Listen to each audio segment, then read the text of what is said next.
We're breaking down that Game of Thrones Jurassic Park Westworld crossover, which, yes, is a very real thing. Folks, the second episode of Westworld's third season was as buck-wild as the first, and I don't know if you saw this, but there was an insane cameo that I don't think any of us were expecting. That's because winter is coming. Specifically the show's latest episode, The Winter Line, which gave viewers a massive cameo that has some pretty far-reaching implications for fans of Game of Thrones, Westworld, and Jurassic Park. Now, obviously, we're going to spoil what happened in that episode here, so if you haven't seen it yet, well, Matt, just throw up that spoiler warning. Thank you. And if you don't care about that kind of stuff, why not just give us a like and subscribe in the meantime? Anyway, let's get into it. While we didn't get a glimpse of Dolores in this episode, Maeve and Bernard stepped into the spotlight, and things got messy, to say the least. Like, insanely messy. Like, who's gonna clean that up messy? Maeve finds out that the World War II theme park War World, at least what we've seen of it on the show thus far, was actually a simulation in which she was trapped. Maeve ultimately escapes by hacking a maintenance robot, only to find herself face to face with the mysterious Serac, who wants to recruit her for a mission to kill Dolores, and as we know from last week, the feeling is mutual. Dolores wants Serac dead as well. But what had fans losing their minds was when Bernard and his new bestie Stubbs made their way through park number 4, which, while not named in the show, is clearly a reference to Medieval World from the original Michael Crichton film. But what came next may change everything. That's right, a massive cameo from none other than Drogon from Game of Thrones. He's alive, sort of. And along with everyone's favorite dragon were also two Delos techs played by none other than Game of Thrones showrunners, the now infamous David Benioff and D.B. Weiss, who were named Tech Dave and Tech Dan, respectively. So this must be where they've been hiding out since that finale. That sure was an episode of television we all watched. And much like with the Game of Thrones finale, fans weren't shy about sharing their opinions online about this Westworld Game of Thrones crossover, such as @MattSquadron, who tweeted, "So Season 8 of GOT was just a shitty simulation of what actually happened. It makes sense now."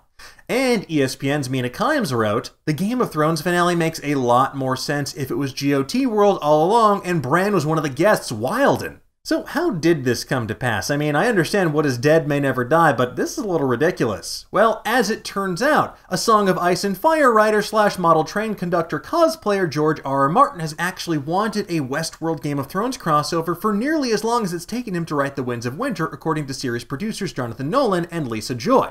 In an interview with Variety, Nolan had this to say: "We're also friendly with George R.R. Martin, and George has consistently since the first season said, we've got to do a tie-in with Game of Thrones. People forget that George was originally a TV writer, and he came up in the TV world in which you'd occasionally have these crossover shows which the fans would effing freak out over. So George had always been pitching the crossover show." So does this mean that Game of Thrones took place entirely inside of Westworld the whole time? And if so, would that explanation finally make Game of Thrones fans happy? Probably not.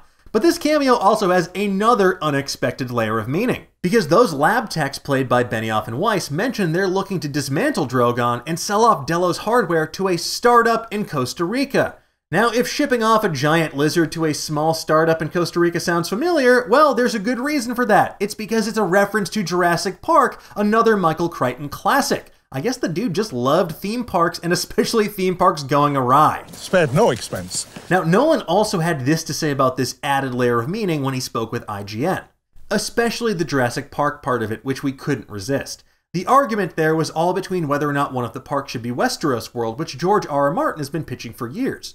Nolan went on to say, "And Dan and David, who are friends of ours and who we've joked about over the years about Jurassic Park, of course Crichton's other theme park gone wrong classic, and so we found a way to bring both of those great flavors together." Now, to be fair, Jurassic Park's InGen Corporation would fit in pretty nicely alongside Westworld's unethical companies Delos and Insight. While this crossover opens a wealth of new fan theories and conspiracy theories about how they all interconnect, it's probably just a reference to another popular HBO series and Michael Crichton classics. Unless there's something more. But probably not. But isn't it ironic that Benioff and Weiss had to hack apart some beautiful creation they were given stewardship over just to make a quick buck? You patented it and packaged it and slapped it on a plastic lunchbox, and now you're selling it. You want to sell it. Well, anyway, how about that finale? But what do you folks think? Did you enjoy the Westworld Game of Thrones Jurassic Park crossover? What other crossovers would you like to see within Westworld? And what do you think that Park 4 should be called? My vote is for Throne Zone. Let's discuss. Thank you so much for watching. If you enjoyed this video, please like and share it with your friends and subscribe to our channel while you're at it. And if you want to make sure you never miss a new episode of Nerdist News or anything else that we put up, hit that little bell down below. That way you'll be notified whenever we go live with a new video, and that way you'll be up to date with all the latest news, theories, and rumors in the pop culture world. In the meantime, stay safe, be healthy, and see you next time.